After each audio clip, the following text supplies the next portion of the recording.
Hello friends, welcome to Sunday class. मैं आपके सामने फिर हाजिर हूँ एक नई कहानी लेकर, एक मोटिवेशन लेकर, एक स्रोत लेकर, एक प्रेरणादायक कहानी लेकर आपके सामने फिर हाजिर हूँ। कुछ जीवन की बुराइयों को दूर करने के लिए, कुछ अच्छे राह दिखाने के लिए, मेरी कहानियों से आपका मनोबल बढ़े और दूसरों को आप हौसला दे सकें, दूसरों के लिए आप उदाहरण बन सकें। ऐसी कुछ कहानियां लेकर मैं फिर आपके सामने हाजिर हूं और आज की कहानी आपको बहुत पसंद आएगी, क्योंकि ये भी कहानी जीवन को झंझोर कर रख देने वाली है, जीवन को एक सीख देने वाली है, जीवन को उस राह पर लेके जाने वाली है जिस पर चलना मनुष्यता कहलाती है, मानवता कहलाती है। तो आइए अपनी कहानी शुरू करते हैं। विलंब नहीं करते हैं, क्योंकि देर नहीं करनी चाहिए किसी चीज को भी सीखने में। सीखना तो हर पल एक नश्वर प्रक्रिया है। सीखते रहो जीवन पर्यंत। हम इस धरती पे सीखने के लिए ही आए हैं। तो आइए आज की कहानी शुरू करते हैं। और ये कहानी एक महात्मा जी की है। बहुत ही महान व्यक्तित्व थे वो, और उनकी महानता इतनी प्रसिद्ध थी, इतने ज्यादा वो प्रसिद्ध थे कि लोग दूर दूर से उनसे मिलने के लिए आया करते थे और ज्ञान लेते थे, अपना दुख दर्द सुनाया करते थे और उनसे ज्ञान लेकर, उनके वचनों को सुनकर उनके सारे दुख दूर हो जाया करते थे। एक दिन उनके शिष्य ने उनसे पूछा कि गुरुजी, आपका गुरु कौन है? गुरुजी, ये आपका गुरु कौन है? तो गुरुजी मुस्कुराए और कहते हैं, शिष्य, अगर मैं ये बताने बैठूं कि मेरा गुरु कौन है तो बताते बताते महीने खत्म हो जाएंगे, लेकिन जो लिस्ट है वो नहीं कभी खत्म हो पाएगी। लेकिन फिर भी मैं तुम्हारे प्रश्न का उत्तर दूंगा। मैं सबसे महत्वपूर्ण जो मेरे गुरु रहे हैं जीवन के, उनके बारे में तुम्हें जरूर बताऊंगा। मेरे 3 गुरु बहुत महत्वपूर्ण रहे हैं जिन्होंने मेरे जीवन को बदल दिया। और सबसे पहला जो गुरु मेरा बना वो एक चोर था। मैं एक शहर में गया और मैं वहाँ शाम से ही भटकने लगा, जगह तलाशने लगा कि मैं कहीं रुक जाऊं, कहीं ठहर जाऊं। और मैं चलता रहा, लेकिन धीरे धीरे रात होने लगी, दुकानें बंद होने लगी, दरवाजे बंद होने लगे, लेकिन किसी ने भी मुझसे कुछ पूछा नहीं, किसी ने मुझे सहारा नहीं दिया। आधी रात हो चुकी थी तो मैंने एक व्यक्ति को देखा जो एक घर के दीवार में सेंध लगा रहा था। तो मैंने उससे पूछा कि भाई, मुझे कहीं रुकने का स्थान बता दो। तो वो मुस्कुराते हुए बोला, देखो, यहाँ पर इस समय तो कोई भी रुकने का स्थान तुम्हें नहीं मिलेगा और तुम किसी के साथ नहीं रह सकते हो, लेकिन अगर तुम्हें बुरा ना लगे तो तुम मेरे साथ रुक सकते हो, मेरे साथ आज की रात बिता सकते हो।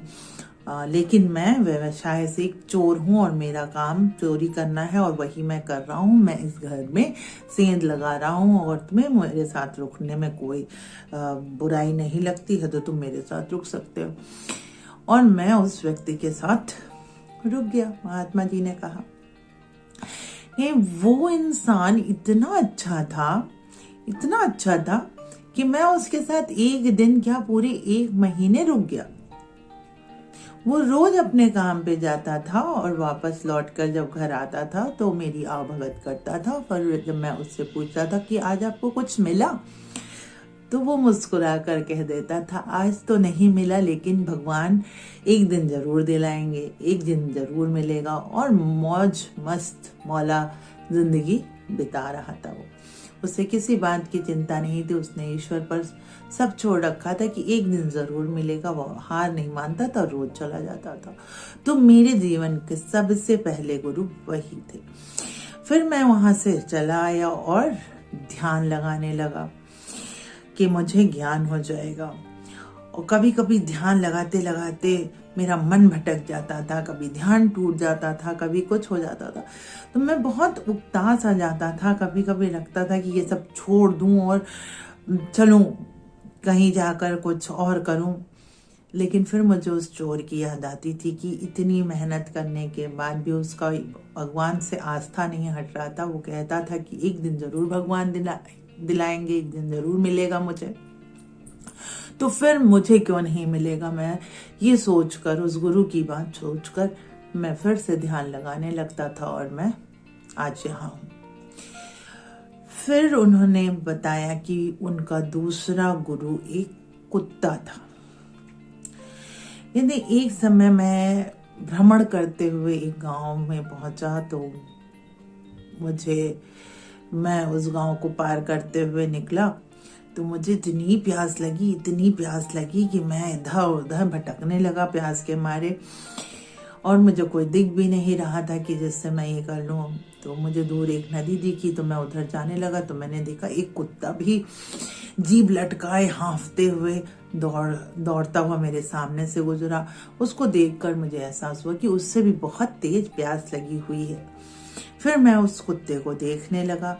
मैंने देखा कि वो कुत्ता नदी के पानी के पास गया और उसमें झांकता है, और अपनी ही परछाई देखकर एक और कुत्ते को उसमें देखकर डर जाता है, भौंकते हुए पीछे हटने लगता है। लेकिन प्यास इतनी तेज उसे लगी होती है कि वह बार बार पानी के पास जाता है, बार बार अपनी प्रतिबिंब को देखता है और भौंकते हुए पीछे हट जाता है, लेकिन कोशिश कर रहा होता है बार बार जाने की। और आखिरी में वो क्या करता है, प्रतिबिंब को ध्यान में न देते हुए वो नदी में छलांग लगा जाता है। जैसे ही नदी में वो छलांग लगाता है, उसकी प्रतिबिंब हट जाती है, उसकी परछाई हट जाती है, और वह अपनी प्यास को बुझा पाता है। तो मुझे उस कुत्ते से ये सीखने को मिला कि किसी भी परिस्थिति में हमें हार नहीं माननी चाहिए, अपने डर को अपने ऊपर कभी भी हावी नहीं होने देना चाहिए। और आखिरी में एक बच्चा मेरा गुरु बना। वो बच्चा अपने हाथ में मोमबत्ती लिए हुए मंदिर जा रहा था उस मोमबत्ती को रखने के लिए।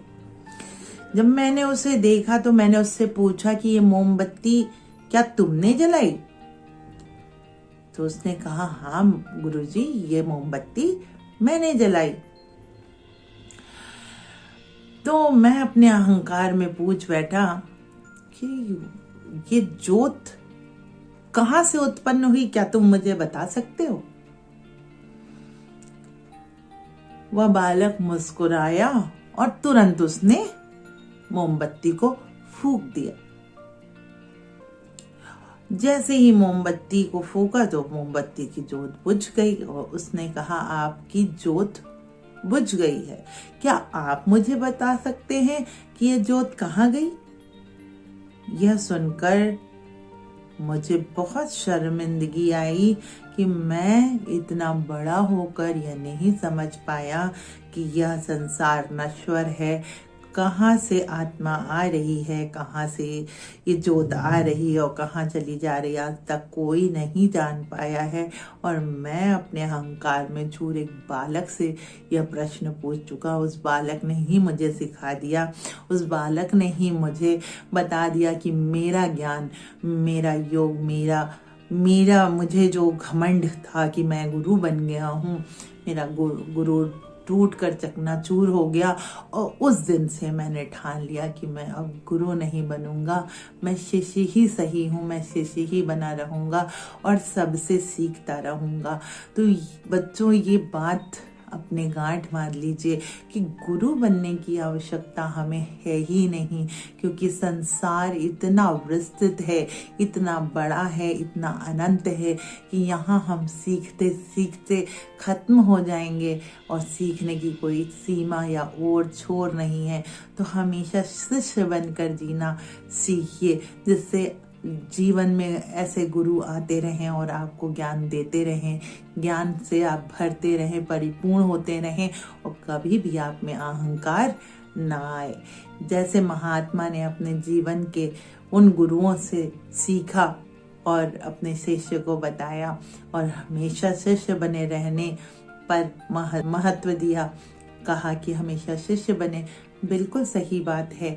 हम अगर पहाड़ पर चढ़ते हैं तो पहाड़ की चोटी पे पहुंचकर फिर उतरने के अलावा कुछ बचता नहीं है, लेकिन हम सिर्फ चढ़ते जाएं और चलते जाएं और चलते जाएं और सीखते जाएं जीवन भर, सिर्फ ज्ञान अर्जन करते जाएं। गुरु बनने की जरूरत नहीं है, पतन की हमें आवश्यकता नहीं है। जितना सीखेंगे उतना निखरेगा, जितना घिसेंगे उतना चमकेगा। ये जीवन कुछ ऐसा ही है। तो सीखते रहिए और सिखाते रहिए। हर एक इंसान से हमें बुराई लेने की ज़रूरत नहीं है। हम अच्छे से जानते हैं क्या अच्छा है और क्या बुरा, तो हमें उससे अच्छाई लेनी है, बुराई नहीं, ये हमें पता है। और क्रोध क्यों करना, किसी पर क्रोध करने की क्या आवश्यकता है। बिना क्रोध किए हुए क्या बोल रहा है वो उसको समझिए, और क्रोध करने की आवश्यकता नहीं है, सिर्फ सीखने की आवश्यकता है। शांति मन से चिंतन करने की आवश्यकता है। जितना हम चिंतन करेंगे, जितना हम सोचेंगे, उतना ही हमारा जीवन सुलझा हुआ सकारात्मक रास्ते पे चलता जाएगा। उम्मीद करती हूँ ये कहानी आपको पसंद आई होगी, और आप सभी के लिए प्रार्थना करूंगी ईश्वर से कि वह आपके मार्ग को प्रशस्त करे, आपको उन्नति के रास्ते पे ले जाए। इसी आशीर्वाद के साथ मैं आपसे विदा लेना चाहूंगी। फिर मिलती हूँ next Sunday with a new story. Till then take care and bye bye.